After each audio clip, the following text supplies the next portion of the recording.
everyone, this is Jane here, just popping on to show you a little bit of what I've been doing with mucking about with paper.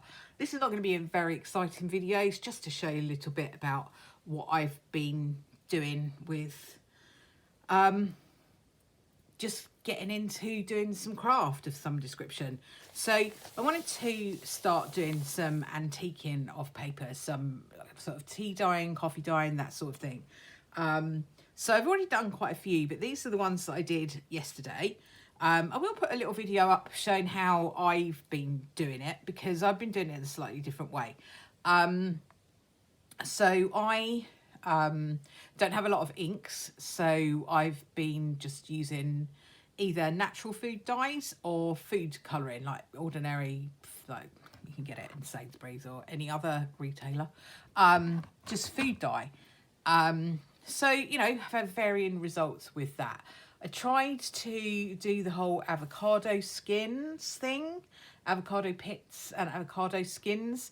I have a bit of a problem with doing the natural dyes at the moment, because I've got some mobility issues and I've got a problem with my knee, which means I can't stand by a cooker and let it just like cook. I can't do that at the moment.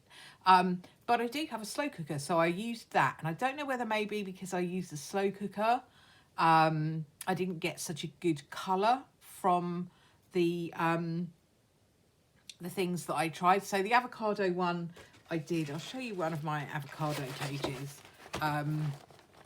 But I'll be completely upfront and say to you that with the avocado, if I can find them, because I have used some of them, I found that it wasn't really coming through very pink, so I ended up putting a bit of pink food dye in it to try and enhance the pinkness.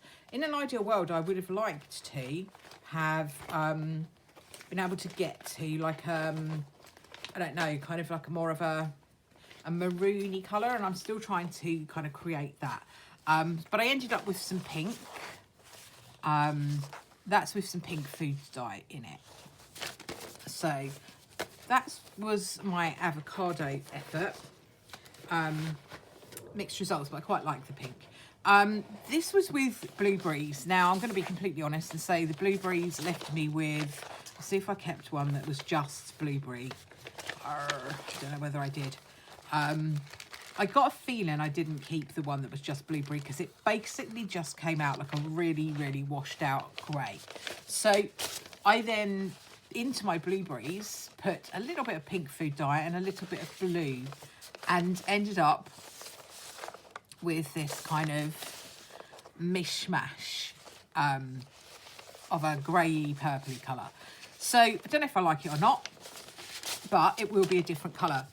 Now, I'm not doing the dipping the paper into a water bath, because I'm a bit clumsy with my hands, and I was finding that if I did that, the paper just ripped. So I started to just use some water and a brush and just brush it on. And some of them I brushed on really carefully, and some of them I kind of just slapped it on to see what would happen. You know, it's just paper, isn't it? So I thought I'd try lots of different methods. So that's how I'm doing it currently, and then I'm just leaving it to dry. And I don't have a lot of room, so I'm just doing a few bits and bobs at a time. So there are challenges, but we're getting on with it. So that was my blueberry. Then I thought I would just try just ordinary blue food dye, and I didn't put enough blue food dye in, I don't think, because I've now got like a very, I was thinking they were going to come out like clouds, and they kind of have, but next time we do it, I'm going to put a little bit more blue in. So, because we're not really blue enough for my liking. But, you know, it is what it is. I also tried paper dyeing a little bit of tracing paper. I'm going to try that with the coffee, because I think that might work better. But I actually quite like the effect of that, and I really like the texture of it. This is really cool. This was the paper that was underneath that. So sometimes if you put them on top of each other, you can get really nice effects, because I'm actually really, really like that. And this was just the page that I had underneath, which was just catching all the drips. So that was all of those. Those are the ones that I did yesterday. And I just thought I would bring this over and show you some other bits and bobs that I did. These were Pam at the Paper Outpost actually talked about doing this with put your paper and doing like through a stencil. So I did a couple of those. I love this one.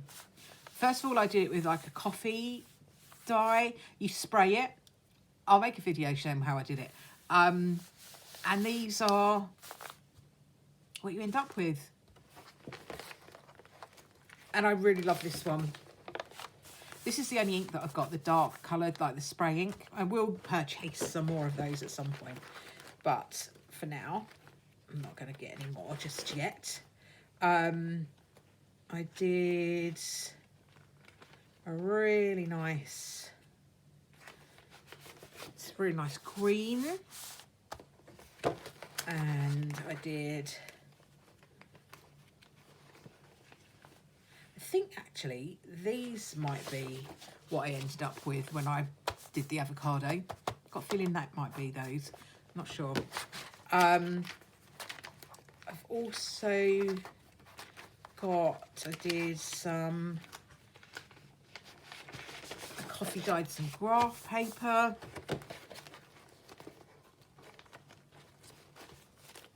So yeah, I've got, and oh, these came out really pretty, these stencils. I did this with tea, this was with tea.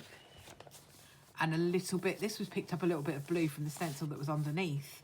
So that was really cool. So just think, what you think are mistakes sometimes are not always mistakes. They can turn out really cool.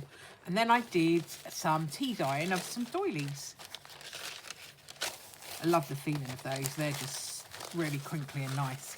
So that was my attempt at doing some different bits and bobs with paper. So I used tea, I used coffee, and I used some food dye, and I used a little bit of ordinary like spray ink, craft spray ink.